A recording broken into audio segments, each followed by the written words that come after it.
12월 우리 증시에 대한 기대가 그 어느 때보다도 높습니다. 목표가 도달 종목이 3종목이나 나오면서 이번 달을 출발하고 있는데요. 어떤 종목군들인지 그리고 앞으로의 전략까지 알아보도록 하겠습니다. 먼저 윤겸 전문가의 종목부터 알아보도록 하죠. 이 종목은 바로 MC넥스입니다. MC넥스 지난 10월 26일에 제시가 돼서 한 달 조금 넘게 보유했습니다. 수익률은 11%가량 기록됐고요. 목표가 3만 원 설정했는데 이제 조금 더 욕심을 내볼지 윤겸 전문가 늘상 전략이 무리하지 않고 스텝 바이 스텝으로 이렇게 1차 목표가 도달하면 그 다음 스텝을 알려주시는데요. 오늘 MC넥스에 대한 전략 들어보도록 하겠습니다. 전문가님 안녕하세요. 네, 안녕하세요. 윤겸입니다. 네, MC넥스 목표가 도달했습니다. 이제 어떻게 해볼까요? 네. 제가 26일 날, 이제 거의 한 달이 넘었는데요. 좀 시간이 좀 걸렸습니다. 천천히, 말씀하신 스텝 바이 스텝으로 해서 이제 목표가 3만 원까지는 왔는데요. 지금 이제 3만 원 오늘 3만 원 마디칼 좀 맞고 다시 약간 거기서 이제 수성거리고 있는데요. 요거 3만 원 돌파한다면은, 내년에 또 시장도 확대되고요. 카메라 뮤들 전지향 사업을 그때 말씀드린 대로 전문적으로 하는 기업이고, 삼성이 이제 전지향 사업을 갖다 이제 확대하는 이런 부분에서 관련성과 수혜가 충분히 있다고 보고 있습니다. 그다음에 상반기 매출 실적도 증가를 했고요. 이제 하반기하고 내년 상반기 시장이 분명히 확대되는 건 맞습니다. 자동차, 이제 전기차 이런 특히 전기차 관련해서 이제 그 카메라가 이제 앞부분에도 한 8개가 들어가거든요, 보통. 이제 카메라, 전기차 시장 수가 넓어지니까 MC넥스는 시장은 확대된다. 그리고 내년에 매출 증대가 기대가 되고, 그때도 말씀드렸지만 분명히 저점 바닥을 딛고 상승 전환한 추세에 있다는 건 분명하고요. 그래서 3만 원을 돌파해서 3만 5천 원까지 중기적으로 좀 너무 초단기로 보지 마시고 천천히 또 지금 가고 있는 상황이니까 목표가 3만 5천 원까지 좀 진행을 홀딩을 하셔도 무리가 없을 듯해 보입니다. 네. 비중 조절 없이 현재 물량 그대로 3만 5천 원까지 가는 건가요? 네. 그러니까 이제 어떠한 이제 중기적으로 현금 비중이 좀 여유가 있으셔서 이걸 갖다가 이제 좀 다음 목표까지 천천히 가실 분들은 가지고 가시고요. 여기서 좀 비중을 좀 줄여서 남은 비중 갖고 또 이제 포트폴리오라든지 종목 교체라든지 그런 걸 좀 생각하시는 분들, 그러니까 스타일들이 다 틀리시니까요. 또 자기의 자산과 포트폴리오가 다 틀리니까 1차 수익은 달성했으니까 요런 이제 선택을 각자가 좀 잘 하셔서 분산해서 가져가시는 것도 괜찮다고 생각이 듭니다. 네, 알겠습니다. 투자자분들 성향에 따라서 약간은 또 다른 선택지가 있네요. 오늘 자세한 말씀 고맙습니다. 네, 감사합니다. 윤겸이었습니다. 네, MC넥스였습니다. 2차 목표가는 일단 3만 5천 원 설정해 놨는데요. 여러분들의 놓여진 상황에 따라서 분할로 가져가셔도 되고 아니면은 좀 여유가 있다 하시는 분들은 전 물량을 3만 5천 원, 2차 목표가까지도 내다볼 수 있다. 이렇게 의견 주시네요. 다음으로는요, 최원재 전문가의 종목도 목표가 도달했습니다. 이 종목은 초단기입니다. 오늘이 딱 추천한 지 3거래일째 되는 날인데 벌써 목표가에 도달을 했습니다. 오스코텍인데요. 이 종목은 11월 29일에 제시돼서 말 그대로 엊그제 추천이 된 종목입니다. 18,000원 이하에서 사서 목표 주가 21,300원 오늘 도달이 됐는데 수익률은 단기에 22%나 기록이 됐습니다. 다만 오늘 장중 고점 대비로는 탄력이 둔화되면서 약간 좀 등락이 있는 상황인데요. 이와 관련된 전략 궁금하신 분들은 내일 아침 8시 40분 최원재의 체크포인트에서 다뤄보도록 하겠습니다. 마지막으로 목표가 도달 종목 하나 더 보겠습니다. 토마토 투자클럽 구자왕 전문가의 종목입니다.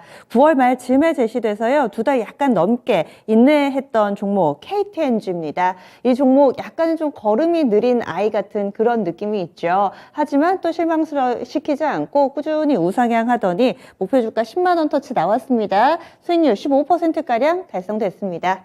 그러면 오늘 구자왕 전문가와 종목 이야기 나눠보도록 하겠습니다. 안녕하세요, 전문가님. 반갑습니다. 부장입니다. KTNG도 왔습니다. 일단 10만 원 터치가 나왔는데요. 앞으로는 어떤 그림 그리고 계세요?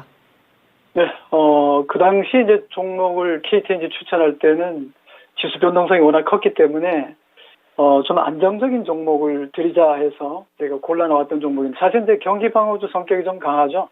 또 가치주의 대명사입니다. 증시가 불안정할 때도 그렇지만은 지금처럼 등락이 좀 심할 때 좀 가치주라는 명목하에서 움직이면 조금 좀 우리 앵커님이 얘기한 것처럼 답답한 흐름이겠지만은 이게 달리는 말이거든요.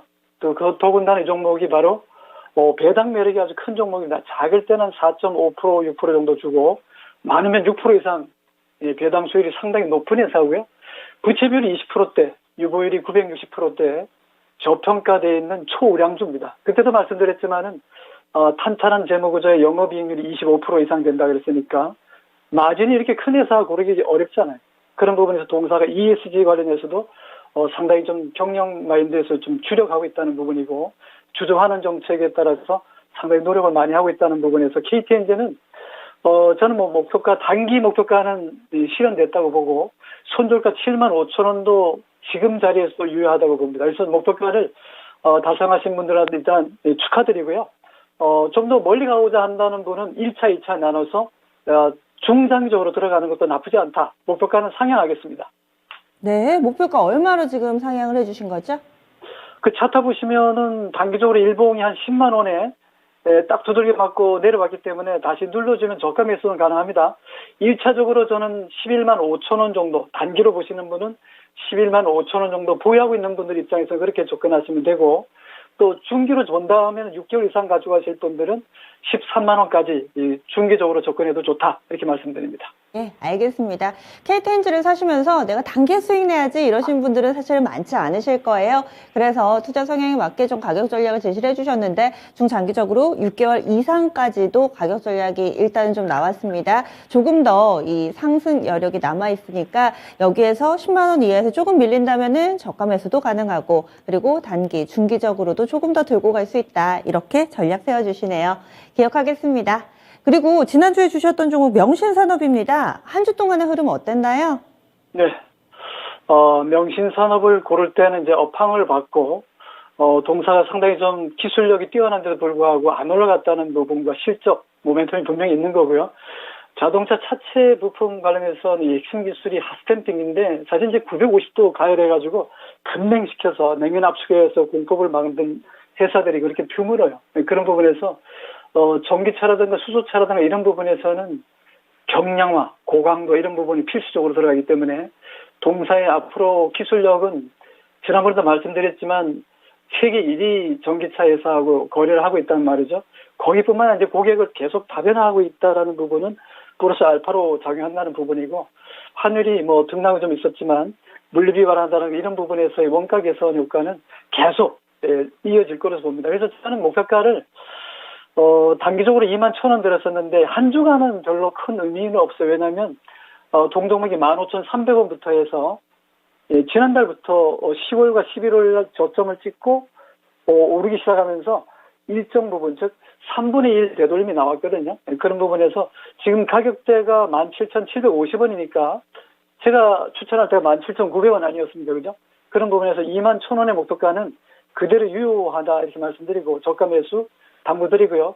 손절가 15,000원 그대로 유지하겠습니다. 네, 알겠습니다. 명신산업 리뷰해봤습니다. 오늘은 어떤 기업 가져오셨어요? 네, 덩치는 좀 작은 것 같지만 사실은 시가 총액은 훨씬 더 큽니다. 제약바이오가 다시 꽃이 필 것 같아서 그래서 삼천당 제약 추천합니다. 제약바이오가 다시 꽃이 될 것 같다. 이 이야기도 의미심장한데, 삼천당제약은 얼마 전에 호재성 뉴스가 있기도 했죠. 이 종목을 가져오신 이유 알려주세요. 네, 우리 앵커님이 정보에 상당히 좀 민감하시네요.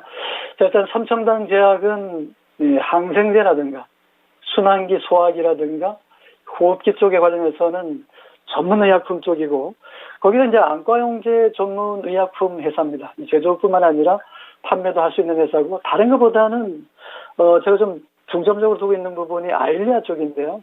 사실 이제 아일리아에는 바이엘하고 리제네론하고 두 회사가 합작 만든 오리지널 약이 있는데, 그 아일리아가 매출이 보니까 한 8조?